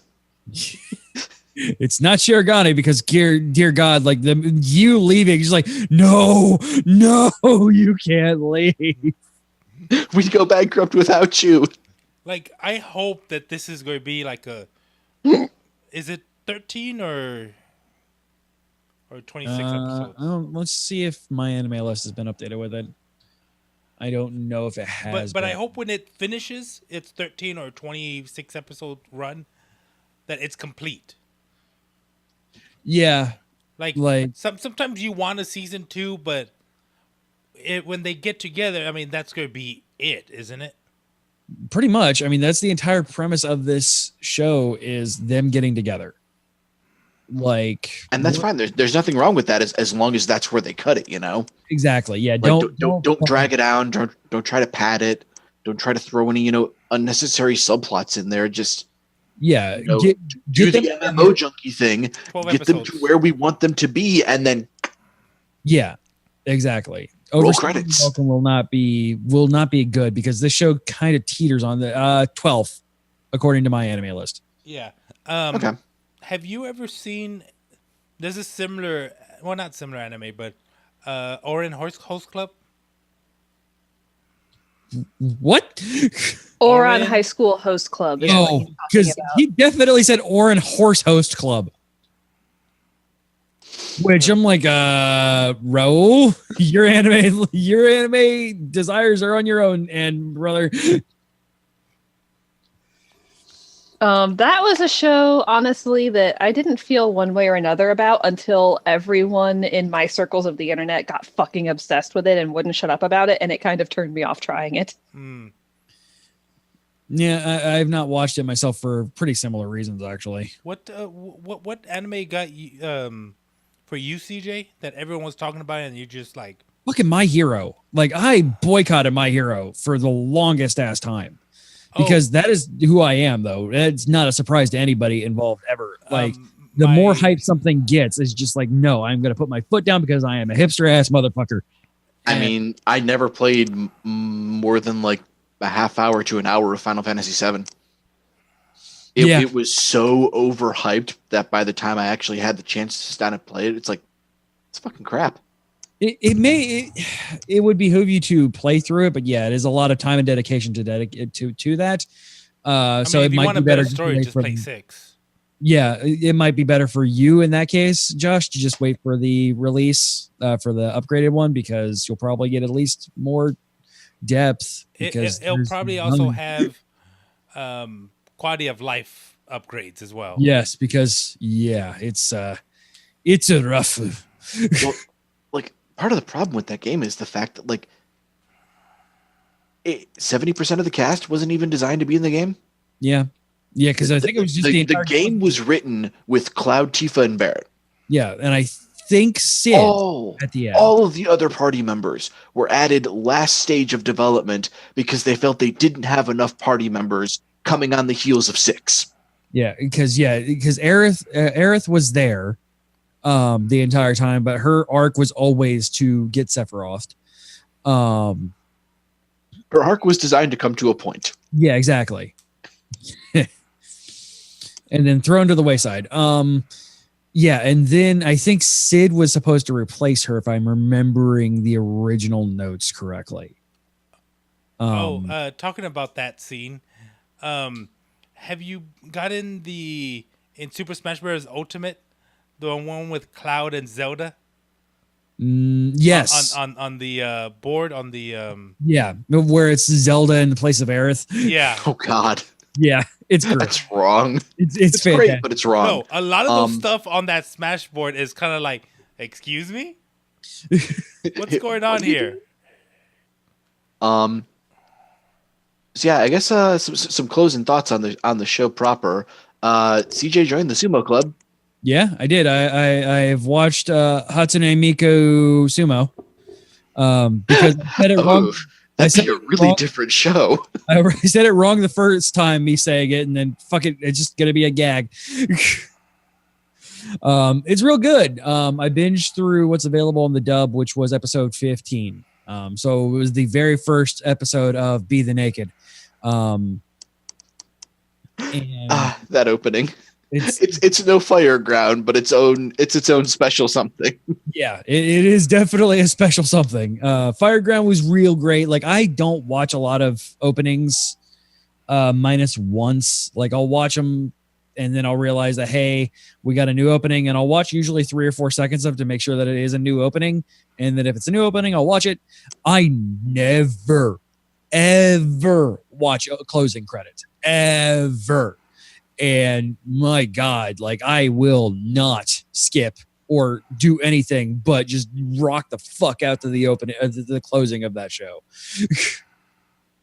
It is so damn good, and the show is so solid. It's really, really good. I have not hidden the fact that I am one of my guilty pleasures in anime is sports anime. I love Prince of Tennis is one of my favorite anime that I've ever watched.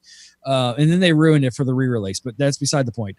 Free is one of those ones that is spectacularly well done, and it is so put down because it's a gay anime. It is criminal that anime has been belittled and besmirched because it is so good.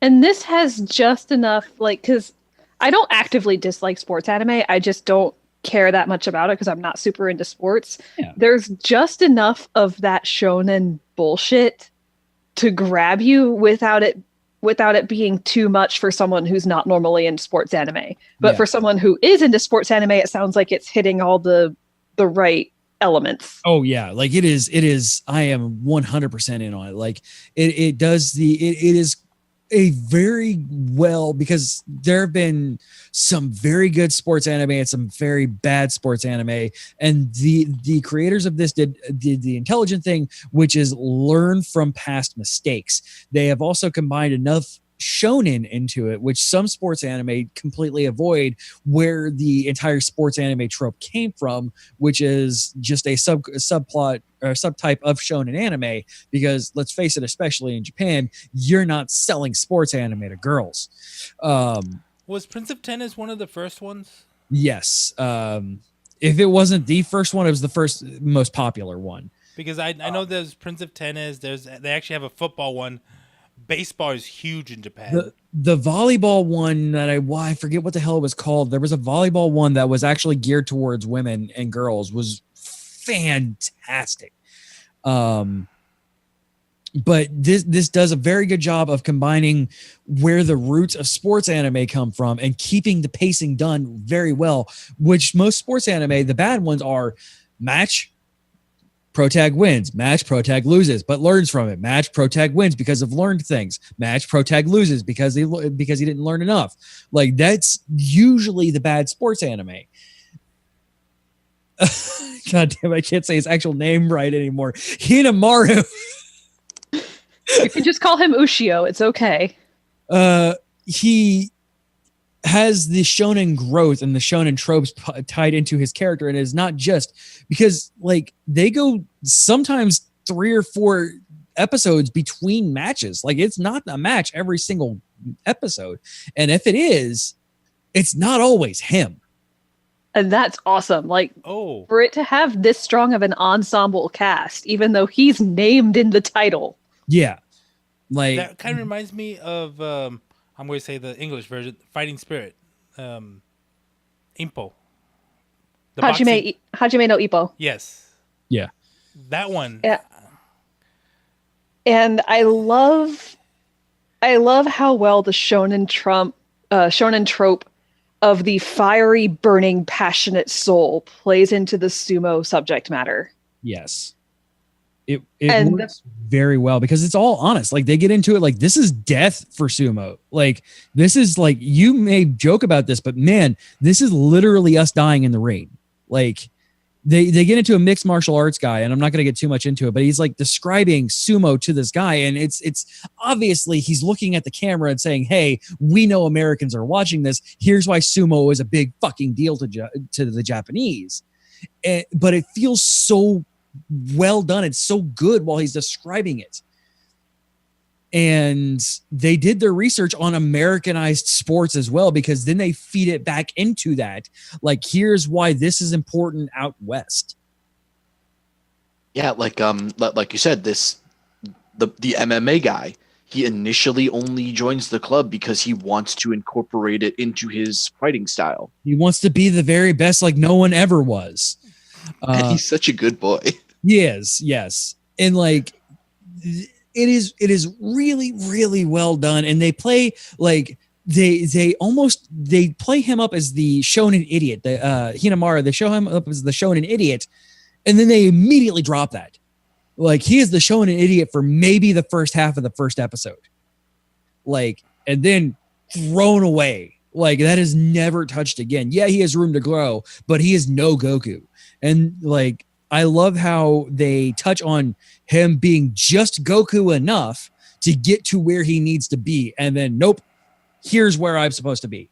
And I'm never going to go back to that bumbling idiot again. It's really well done. I resubscribed to Funimation, and I just needed something in the background while I was working on things that I could listen to and just kind of understand what's going on. And I saw that the dub was there, and I'm like, see what the hell this big deal is. It has not been hyped enough for me to be stomp my foot in the ground. I'm not watching this. Rah, rah, rah. Yeah, because it seems like hardly anybody that we know anyway is watching it, and that's a dying shame. Yeah, it is a absolute shame that it is not being watched enough. And like, it is not for everybody. It's still, if you are anti-sports anime, it's going to hit enough bad points for you to not want to watch it. I mean, it's as simple as that. Like, Felix would hate this show, Raul. Like, he would absolutely hate this show because there's enough shown in it, is enough sports to make him to tick all the bad things that he hates out of both of those.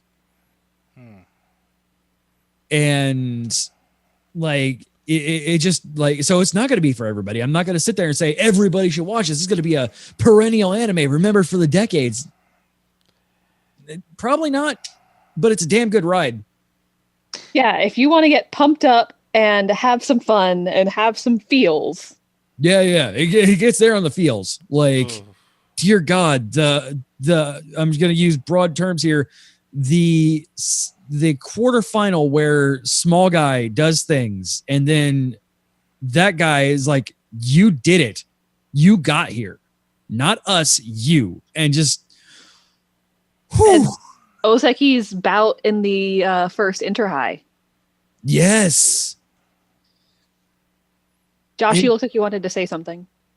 You guys are hitting it on the head. It's I don't like sports anime. It's primarily because a lot of the people who made my early years hell were the jocks. I am very anti-sports because a lot of them just seem dumb to me. But there was a point in time where Carrie and I happened to randomly catch sumo on a foreign TV It's very channel. hard because they're usually very large people. We were having a staycation in a swanky hotel, and they had TV Japan, and a sumo tournament was on. Oh, nice. And it's like, this is kind of interesting. I don't understand anything they're saying, but it's really kind of interesting. Here comes this anime, and it's like, dude, it's sumo anime. We should check this out. And Yeah, it turns out really I actually good. got into sumo, well, as much sumo as I can consume as a kid, because I was watching pro wrestling and there was this guy Yokozuna. Mhm. I remember that character. Hyper offensive guy mainly because he's Polynesian and not Japanese. But yeah, like me being me and me being the guy who goes on absolute tangents when I figure out something else. So it's like, I looked into what Yokozuna meant, and then I just went on a complete deep dive on like everything sumo for the longest time. And like, nowadays I don't get a lot of time to watch television that I'm not watching for this or S4. So I just happened, Rachel was on out of Girl Scouts, AJ was sleeping, and I was working on something. So I'm just like, I want to watch something that I'm not required to watch. I'm just kind of burnt out on, God, I'm burnt out on Punisher so bad. It's not even funny. And I'm like, I don't want to watch the shows because none of them are dubbed on, none of them are simul-dubbed. None of the shows that we're watching, I promise to not get too far into Fairy Tail without AJ. Give me something. HINOMARU Sumo. Let's watch this because Carrie keeps ranting about it. So let's do this. Oh, and quick thing before we head out of here, CJ. Yo. You have a reason to watch the dub. Yes. I mean, you say you're a filthy dub watcher, but you have a reason, medical also, reason to watch what you want to watch. I have to say, wanting to watch the dub is a reason to watch the dub. Yeah. The only reason that I have my preference, but nowadays it's not as bad as it used to be. Oh, It's no. perfectly good. Like, No. for Seven and- Deadly Sins, I'll throw it up on my second monitor, and I'll be doing other stuff while I'm still paying attention to it. Because Seven Yeah. Deadly Sins, I mean, come on, it's shonen.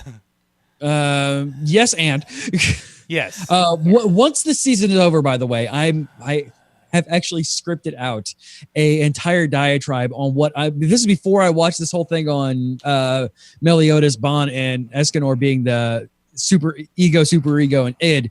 Like, I wrote up this entire massive thing about Seven Deadly Sins up to where season 2 ends. So I'm going to go into this big spoiler alert for our show later on. I have a scripted diatribe that I'm going to go on to why Seven Deadly Sins is not it is shonen plus ultra, but not that plus ultra is literally what I called it. Plus ultra with a twist. With a twist. But yeah, watch HINOMARU Sumo. It's real damn good. Fantastic. But yeah. And download Fireground because it's amazing. Oh my God, yes. And I know it's a sad that I keep forgetting the name of the outro song, but man, I need it in my life because that is that will get you woke up, man. That is better than fucking coffee. Like, Yeah, that I it might be on iTunes because I know Fireground is, and the rest of that, it's an album with like 4 songs. 4 songs, but 2 of them, one is an unplugged like acoustic cover of the other one, so technically it's 3 songs. Pull up iTunes. And it's all 3 of those songs are real damn good jams. Yes. So yes, go. It's so much fun. Go download those songs legally because you can, and enjoy them. Probably on Spotify now that I'm thinking about it. You can just stream it. Because I pay for Spotify, I might as well stream it and get my use out of it. But yeah, like Be the Naked is no Fireground, but it's so much fun. But yes, watch dubs if you want to watch dubs. Like, you don't need a reason to watch it. They're fantastically well done now. Yes, it is late. We should go. If you want to reach the show, you can do so. Show at geek-io.net. Put anime in the subject line. Social media is everywhere /Geek.io show. Geek hotline is 727-489-4335. That is 727-489-GEEK. Remember, you can support this stream and everything that we do by going over to patreon.com/geek.io. While you're there, with a minimum of $1 a month, you get an ad-free master feed, usually put up within 24 hours of the show going. Show airing here when I get it in the Dropbox by then, and I remember to do it. Both those things have to be true. 90% of the time, they're not. Mainly because of me. Yes. And Mondays at 10 p.m. Eastern, twitch.tv/Geek.io show. Just 100,000 demon slam that love button to get notified when we go live. And we're there most days of the week. I was going to do something today, but nobody was interested in me putting together 3D printers, so I didn't. And also, it took me 4 hours, so I'm glad I didn't. I was interested, but also I saw the message when I was already getting for work, and you would have started the stream when I was clocking in. So yeah, nobody said anything in geek-io.net/Discord. So I'm like, I'm just going to put it together. I'm glad that I just decided to put it together because the thing took me 4 freaking hours to build. 3 hours later. All right, guys, we love you. Take care of each other. Geek-io.net/Discord again. And we will talk to you guys next time. Bye. Bye. Oyasumi nasai. Bless you.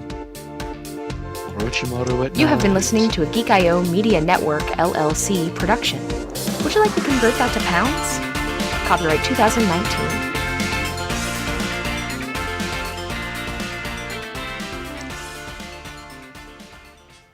Diamond Club hopes you have enjoyed this program.